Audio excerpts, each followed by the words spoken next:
All right, welcome back, everybody, to the Chatham County Commission Forum. WSAV has teamed up with Georgia Southern University for tonight's event.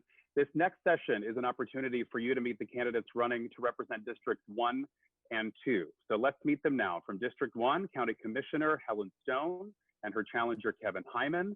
In District 2, the candidates are Gator Rivers and Tony Riley. And we do have some rules for tonight that we want to announce that we'd love for you to follow tonight. And I just want to let you know that with your opening statements, you will have 60 seconds for that. And question and answer, you'll have 90 seconds for your answer. And if we need rebuttal, 20 seconds. And we do realize that from time to time, we may go over. So I just want to remind you of the rules tonight. And we will have closing statements from all of the candidates as well. You will have 1 minute each for your closing statements. And let's go ahead and begin now with the opening statements tonight on who you are and why you're running for the county commission here in Chatham County. We will begin with the incumbent in Chatham County, Mrs. Helen Stone.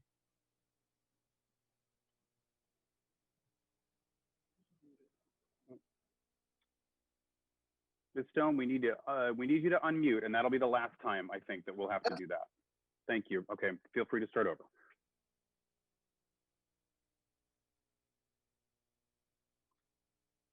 No, I think you're still muted. Sorry, ma'am. Bear with us, everybody. We're trying to figure out a brave new world here. Can you hear me? There we go. Okay. I'm Helen Stone. I've had the privilege of serving on the county commission for several years now, and I'm a lifelong resident of Chatham County. And I have worked very hard on the commission and am working currently with the mentally ill and people that suffer from substance abuse that are housed in our jail to give them alternatives for low-level offenders so that they can get the treatment they need. And it has been a journey of mine for the last 4 years, as well as to serve the people of the district and work with everybody with their concerns, whether it's garbage pickup, whether it's speeding, whether it's enforcement. It's just been a myriad of issues that I've had the opportunity to work with people on. Mrs. Stone, thank you very much. And we will stay in District 1 and hear now from Kevin Hyman. Good evening. I'm Kevin Hyman. I am running against Helen for the county commissioner in District 1.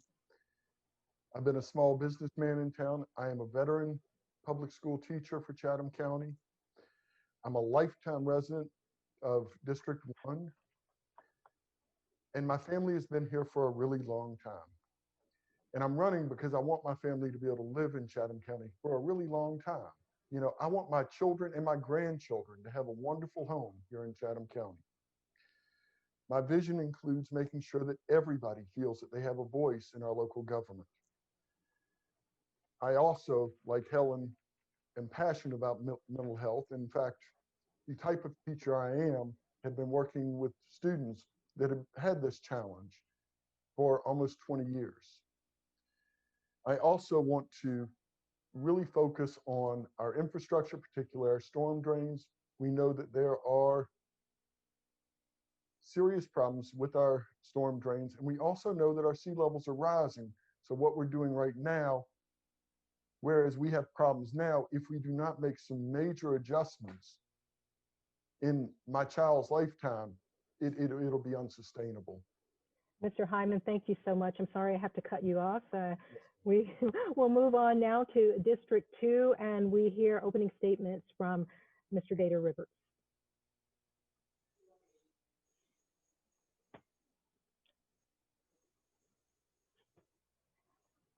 Mr. Rivers, excuse me, if you can hear me, check the bottom of your computer and unmute yourself.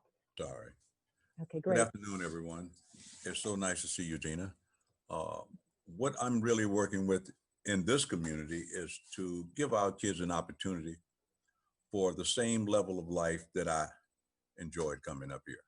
And one of the things I think we really need to focus on as what I really advocate for is bullying, anti-bullying. And that's one of the things that I think we're having the biggest problem with in our community, and bringing us together, hopefully removing the racism here, and working with a spirit of cooperation within the city as well as in our city government. So I'm really anxious to get to work at doing some of the things that I've been doing already, and that is working with our youth and the elderly here in Savannah. So looking forward to it. Mr. Rivers, thank you. And now we stay in District 2 to hear from Mr. Tony Riley and his opening statements tonight. Good evening. My name is Tony Riley, and I am the Democratic candidate for County Commissioner for the 2nd District.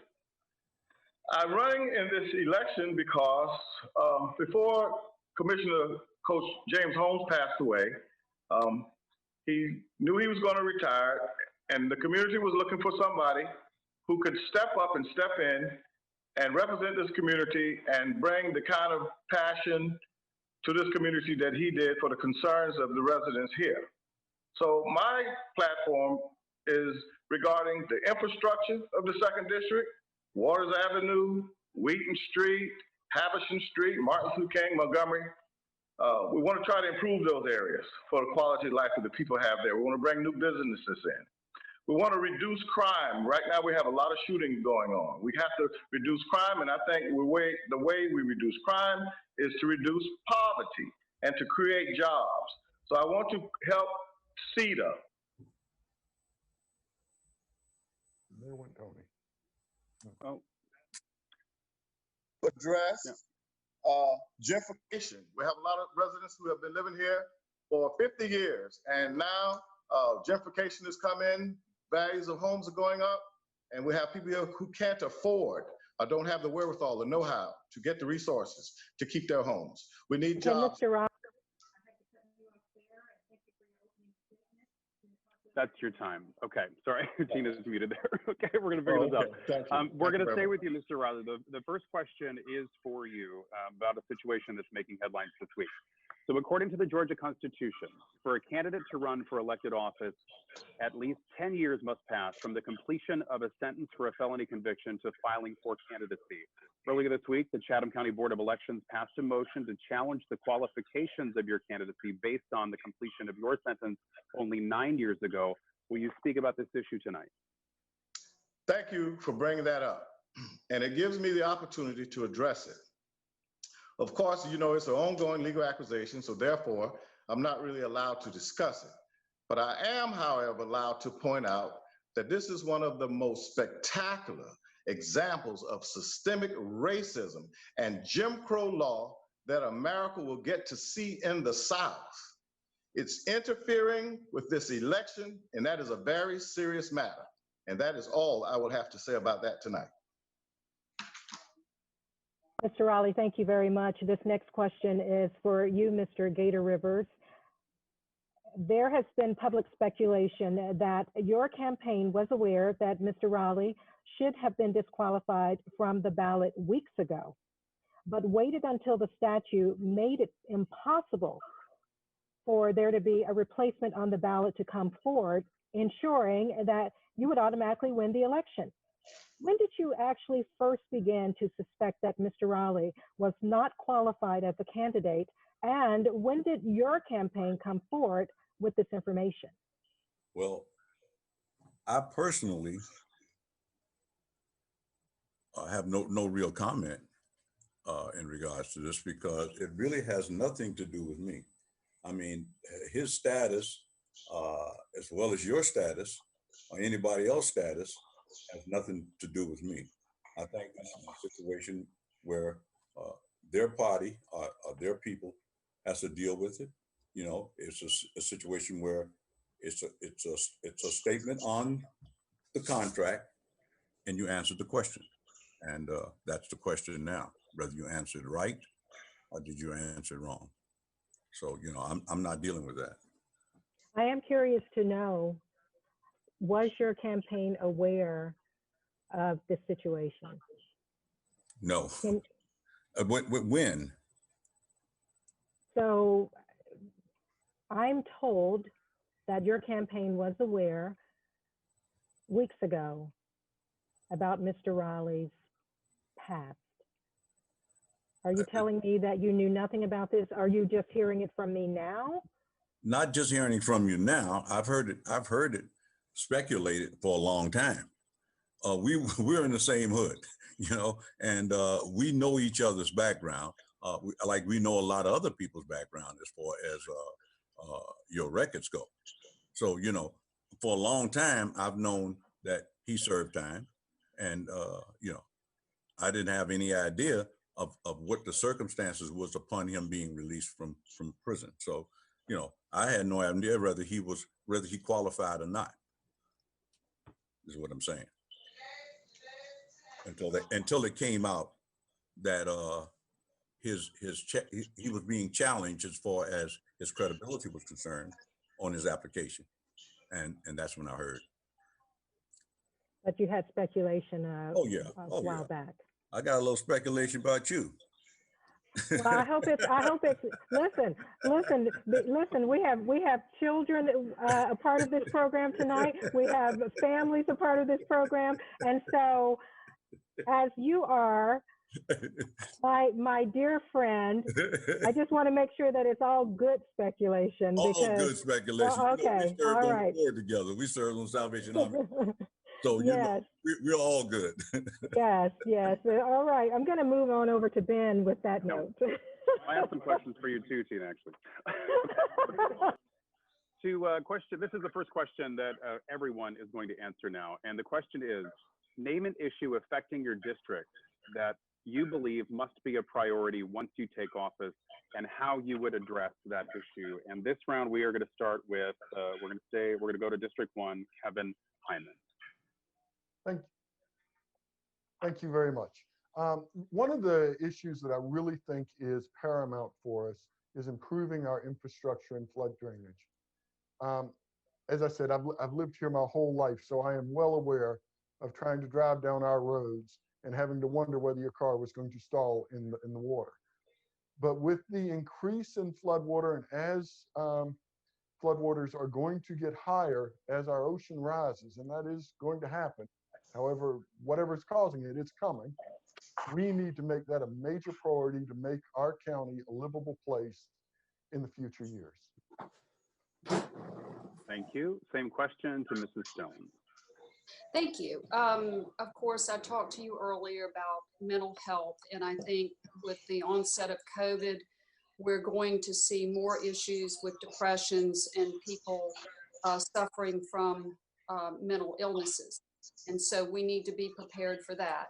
But yes, Mr. Hyman is correct about the drainage issues in the 1st District. And I am working on a pilot project for the Burnside Island Causeway to see if we can come up with a grant for a living shoreline to help protect the residents, because it's one way on and one way off of the island. We are also looking at a master drainage plan throughout Burnside, through Isle of Hope, and maintaining our ditches on a better schedule. Historically, we were able to use prisoners, hand crews, to go in and clean out the ditches. And of course, we can't do that anymore for safety reasons. They're not allowed in neighborhoods. So there is a definite issue with infrastructure and drainage and maintenance, but I also want to stress the importance of where we're going with offering people assistance with substance abuse and mental health. Okay, thank you. Now we go to District 2, and we will begin with Mr. Riley. The question is, name an issue affecting your district that you believe must be a priority once you take office, and how you would address it. Well, we have a lot of issues here in this district. 2nd District is an old residential community for a large part. There's a lot of dereliction in housing. There's a program going on now here called Purpose Driven Community over here on this east side. And so we are going to try to address the gentrification problem, the some affordable housing issues. Of course, we still do have flooding issues here, and a lot of the SPLOST money has been going to some other areas to eradicate that problem, but we need to deal with it here. We need some businesses here on Waters Avenue, so we don't have a grocery store here. We're kind of like a desert over here on a lot of things. And so I want to see if we can work with City Council and other organizations to see if we can improve the quality of life here in our district, especially with Corona epidemic going on and how it's affecting the lower income residents in this district. Thank you. Mr. Rivers. All of the above, everything that Mr. Riley said, all those things we need. But before we can even begin to deal with any of those things, we got to come together as a community. We got to stop this bullying each other. We got to stop this talking bad about each other and putting each other down. There's no way we're going to be able to get any of that done if we don't work together as a complete community. So everything he said, like I said, is what we need to do. You know, we need affordable housing. We need something to be done on Waters Avenue, but we need a group of people that's serious about that, getting that done and not just giving lip service. So like I said, none of that's going to happen unless we get together as a people first in that district and work together as a people. Thank you. All right, now to our next question. Do you believe that county leaders have communicated well during COVID-19 pandemic crisis, or should there have been more communication with the county leaders or even the citizens as well, tying everyone together, county leaders participating in a better relationship perhaps with city leaders? And I want you to explain why you feel the way that you do. And we will begin with you, Mr. Rivers. I feel that way because communicating with each other, communicating, governments communicating together, local governments, city council and county working together and communicating, that it would have been, the information would have gotten out to more people. Things like the, what they would call essential services. For example, just a simple place of the driver's license place. That could have been, open, handled better as far as accessibility is concerned. So yes, it's gonna take the two governments working together, the tag office, what I'm really talking about, tag office, really working together with the spirit of cooperation in order to make all these things we talk about happen. We just got to work together better as a people and quit putting each other down. Thank you. Let's stay in District 2. Mr. Riley, what are your thoughts? Well, Ms. Shaw, this pandemic took everybody by surprise. And I don't know why it is a question that has come up repeatedly about what the candidates think about the present representatives and how they handled this thing. A lot of times you have to be in a man's shoes. You have to walk a mile in a man's shoes to really understand his reasoning and his logic and his rational thinking. So for the most part, I think they did what they knew how to do with what we were dealing with. And we still have some issues going on. People are still very lackadaisical about wearing masks. It looks like life is going on as usual. So what we accomplished here via the health department here and our hospitals and our leadership, I think we kind of missed the kind of deaths and destruction that could have happened if they did not react the way that they did. So it was a good learning curve. We're going to improve on it. When I'm elected on November 3rd, I'm going to continue to work with the Dr. Davis out there at the Georgia Department of Health over on Eisenhower, and we're going to continue to address this, try to keep our residents informed, keep them safe, wash their hands, wear their masks, social distance, and everything that we need to do to stay alive and stay corona-free. All right, Mr. Riley, thank you. Now, Mrs. Stone, you're the incumbent on the county commission in your district. What are your thoughts in terms of how well the commission communicated to this point related to the COVID-19 pandemic? Well, there's always room for improvement, and this, as it's already been stated, has been a learning curve. I think Dr. Davis has done an outstanding job keeping residents of the community informed, what's going on statewide, what's going on locally with numbers and statistics. I think that there could have been better communication between the city and the county as far as whether we were going to wear masks, not wear masks, what the critical issues are and what statistics warranted what needed to be done. Contact tracing was implemented, which I think is very, very important.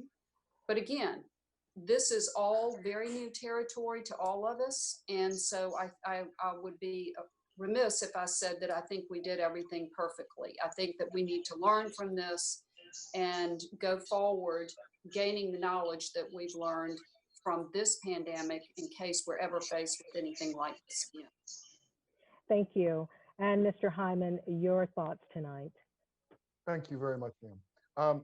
I'm going to be very blunt. No, we as a county and the county commission did not show leadership when it came to the pandemic. Unfortunately, we all here in Chatham County had to rely on the mayor of Savannah to give us some guidance. Less than half the people in Chatham County live in the city of Savannah, and yet that was the only person that was getting out in front and really giving us regular information, telling us what's going on. No, the county fell down in a major sort of way. And learning curve, no learning curve. The reality is Savannah did it. Why couldn't we? Thank you, Mr. Hyman. Ben, over to you. All right, here's the next question. There has been a great deal of concern from citizens in recent years about the county's handling of hurricane threats, evacuations, and recovery. So what do county officials need to do differently in the future? And we will start in District 1 with Mr. Hyman. Hey, thank you very much. So the problem, hurricane preparation starts way, way, way before a hurricane ever comes. So when we're talking about building infrastructure, which is what we were talking about, taking into account that we are going to have hurricanes, this is just our reality. So these need to be part of our planning when we are doing the infrastructure to get our drainage out.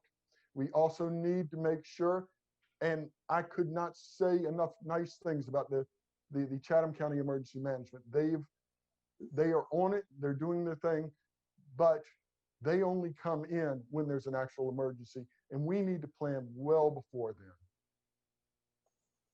Okay, thank you. Now to Mrs. Stone. Thank you. I believe that, yes, we do need to make preparations as far as our infrastructure, and we are working towards that. We are in some instances in the unincorporated area at sea level, and we need to make certain that evacuation orders are given in a timely manner, which I think CETA has done an outstanding job with. But yes, we're going to be faced with more hurricanes, and our job is to make sure that for the safety, the public safety of the citizens, to make sure that they have adequate notice to evacuate, for them to have a way to leave the community safely, and a strategy for return. A lot of people don't realize what it takes to rebuild a community after a storm. And I went through a series of courses in New Orleans about what you need to do in order to prepare your community for a return after a major storm. So there's always work to do on the onset of hurricanes and in a coastal area. And you've got to keep your guard up. Yes. Thank you. Now we'll go to District 2, and we're going to start with Mr. Riley. That's a good question. For a long time, Savannah escaped hurricanes. They just came here and they said we're so far below sea level because of where we're situated here in this little cul-de-sac that these storms kind of skirted us, but that is not the case anymore. We have a beautiful canopy here in Savannah, Chatham County, there are a lot of trees that need to be cut down. You know, we see these beautiful trees. We did not know that they were a monster until the storm came and we came back and all of these alpines and oaks were on people's homes and blocking these roads and knocking down these power lines and putting folk without power and created real havoc for emergency response situations and so forth. So we're going to have to deal with these trees for one thing. Another thing that was addressed many years ago, but we thought we didn't need to do it because we're below sea level and the things skate out, is the power lines that are above ground. There have been studies talking about removing power lines and putting them underground so when a hurricane or storm comes, these trees will not knock our power out. So there are things and probably studies that have been done. We probably need to revisit them now that we have kind of become kind of a tour place for hurricanes to come through. And our drainage problems, you know, below sea level, and they did a lot of work over here at the Truman Parkway to have some, I don't know what you call those traps or whatever they do to kind of control that water and help it to flow out. But, you know, it's just a hard task when you're below sea level and we're so close to this sea and the tides rise and there's nowhere for the water to go. So we're going to look at it, we're going to work on it. Thank you. Okay, that's your time. Thank you. Now, Mr. Rivers. Yes, those swells and the flooding, we know those things are coming living here in Savannah. We've been dealing with it for years, but I think that what we really need to focus on is definitely the before and the after, and how we handle preparing ourselves for the stuff is important. We need basically some improvements, opportunities through grants and stuff of this sort to help us before. We need some to help us afterwards. So I think you know, we're gonna have them. We're gonna have the bad weather here, and God has blessed us with a beautiful city, and the trees really help the beauty of this city. So you know, I don't think that we should put that much fault in the trees, but I do think that we should do pre and after to get this, to keep the city safe. Okay, thank you. Now over to Tina. All right, Ben, thank you. And this next question is for all of you tonight. With the economic recession caused by the COVID-19 pandemic, SPLOST revenues will no doubt be well below the past projections for several months. And it is likely that property tax revenues will decline in 2021. How will you address these budget shortfalls and still meet the needs of the community? As you watch Ben on the screen, I'm talking to our audience now, that is the latest question for you. And we will begin with Mr. Gator Rivers. Yes, you know, we do have opportunities to create income. You know, we have a situation with the docks that we can look into. I would really like to see us negotiate with the docks to the point of getting some revenue from the containers, a little light container fee. And, you know, I know that that's handled by the federal government, but I think we should be able to sit down locally with these people and maybe work out a situation, a negotiate a situation where they could help us out willingly, you know. And the beginning of the things that are going on in that area centers around the docks. And I just think that we can create some revenue here if we got some recreation in here that pays, so to speak, a professional hockey team, a professional basketball team here in the city. But there are definitely ways that we should look into creating revenue streams without raising taxes. All right, Mr. Rivers, thank you. Mr. Riley, what are your thoughts? All along this campaign, I have been talking about pilot programs, which is payment in lieu of taxes for institutions or organizations who presently aren't paying any property taxes or paying anything into our revenue streams. So we're going to have to come up with a way that we can get some of these organizations who are enjoying fire service, police service, and all of this that we have going on here in Savannah, have them to give us some kind of payment in lieu of taxes to help us with some of these problems, because COVID absolutely is reigning terror on budgets. And the county is in good shape, so, so to speak, so far, about a $60 million surplus. And their budget is good, and they haven't increased taxes. So when I'm elected, I want to kind of run along with that. And there are some smart people that work for the county and the finance offices, and we're going to work this out. We're going to not raise taxes, and we're going to find some revenue sources, and we don't know how and we don't know when. But CETA does have a big program going out over there on the Bloomingdale Road, about 675 acres.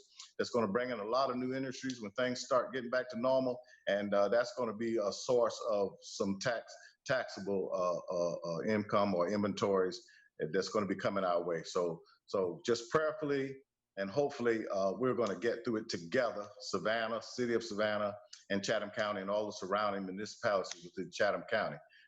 We're going to work together. We're going to get it done. All right, Mr. Riley, thank you so much for your comments on that question. And now we'd like to hear from you, Mrs. Stone. Thank you. I'm glad you asked that question because I'm a numbers person. Fortunately, the county has been very prudent with their budgeting process. The county's M&O budget this year will be about $205 million. Special Service District will probably be around $40 million. And we do have a good solid 3-month reserve. Now, looking forward, yes, I think that especially in the SPLOST area and the hotel motel taxes, those are going to be down. And that's why we do have these reserves to prepare for this. We do have a lot on the horizon, like the gentleman, Mr. Riley, just mentioned about the CETA development. That is all going to be wonderful economic news for Chatham County. We are working very hard. Another thing I'm very interested in is workforce development here, having a solid trained workforce so that we can offer jobs to the citizens in this community. So I think the future is bright once we get past this COVID pandemic and we start to rebuild our community. Thank you. And we hear lastly from Mr. Hyman. Thank you very much. No question. This virus is going to send our country into a recession, and it's going to last for a while. No question about it.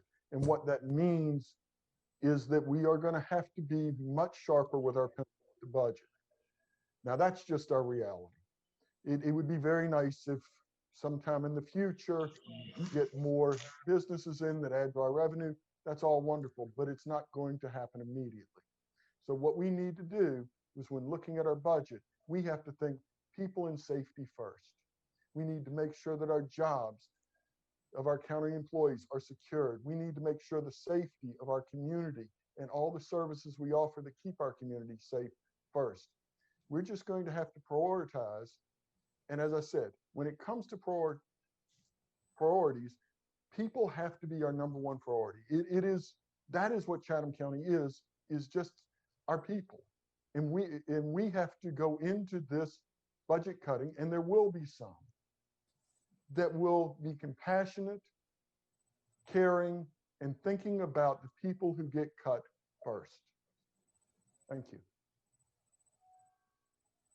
And thank you. That was our last question for this session. I want to toss it over now to Ben. All right.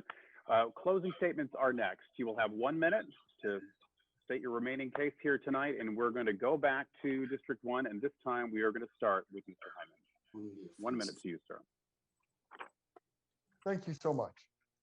I decided to run for this county commissioner seat because I do love my home. I've been here forever, and I desperately want my children and their children to be able to live here. It seems very obvious to me. If you look at our county and our county government and you go, it's been a home run. It's as good as it gets. Why would you ever change? Then obviously I'm not your guy, but I think we do have room for change. I think that the future of our community is important, and it's important enough that I've decided to throw my hat into an arena that is very far from the business I do or the children I teach, but it affects each and every one of us. I want this community to always be the shining light in our area. And that is why I'm running for county commissioner. Sir, thank you. Now we'll hear from your challenger, the incumbent, Helen Stone. Thank you. I am running again because I want to finish my work with the mentally ill in the jails. And I have talked to the juvenile court judges about working with some of our youth in the detention center. Obviously, there are needs in this community that are far and great. I love Savannah. I grew up in Savannah. I love Savannah, and I want to die in Savannah. This is my home. So I have enjoyed my term on the commission. I've enjoyed working with the people. I like to explore new avenues to help people. But most importantly, we have to serve people. Public service is public safety, a commitment for services, and innovative ideas to keep this community growing in the way that we want it to grow. And so I look forward to the next 4 years and continuing to work with my constituents and continuing to make Savannah stronger, better, and more wonderful. Thank you. Mrs. Stone, thank you. Now we will hear closing statements from District 2, and we will begin with Tony Riley. First of all, I'd like to thank you for this forum and this opportunity. I want to switch up a little bit on my closing argument. Yes. I think I have ran a good race. I think the people in this district who have voted for me 2 times to get to this point know that my platform is one that meets their need and their purpose for a county commission. And so I want to say that I think that Tony Riley is the best candidate for this district because I am most similarly situated to my fellow constituents and neighbors. Yes, I have a record. 25 years ago, I made a mistake. I was 36, 37 years old. Here I am now, 25 years later, and systemic Jim Crow racism has risen its head again and trying to stop me from improving my life. I'm out of prison, I'm married, we're buying a home, I have gainful employment, I started a company, I've been a good citizen, and we have young men in this community like myself who have records. And when you go down there and you check the box, are you a convicted felon? You are turned away from a job. So these fellows wander around in the street hustling or hanging out on the corner, and we have crime and we have vagrants and we have all of this stuff. So I want to be the resident, I want to be the commissioner for this district because I am empathetic to the people in this district. Thank you so much. Thank you. Closing statements from Mr. Rivers. So Riley and I live in this community, and honesty, integrity, sportsmanship, fair play are the things that I am accustomed to in the game of basketball and in sports. So I believe that this starts with our children, and our children hang out in the parks. Those parks, we need to find unity in this community. Those parks need to work together to create a lifestyle that kids can hang out in the parks, enjoy the neighborhood, and at the same time be proud of where they live. So, you know, I'm looking at the opportunity for our young people to rebuild areas like Can Park, Live Oak, Sunset, those areas where they play basketball and hang out as kids, because those are the areas that I think, you know, we can develop our kids and build their confidence as well as protect them. Sports center, we need so bad in the county. All right, thank you, Mr. Rivers. That is your time. We appreciate all the closing statements. And that just does it for this segment of our forum. You just heard from the candidates for Districts 1 and 2. In District 1, we have Helen Stone and Kevin Hyman. District 2, Gator Rivers and Tony Riley. We want to thank you so much for sharing your thoughts with our viewers tonight. And again, this will exist on our webpage and on our Facebook page for the days and weeks to come as we get closer to Election Day. Now, we're going to bid adieu to the people we've just heard from for the past half hour or so. And I want to tell our viewers that we're going to hear from the candidates for Districts 6 and 7 after a very short break. Stay with us.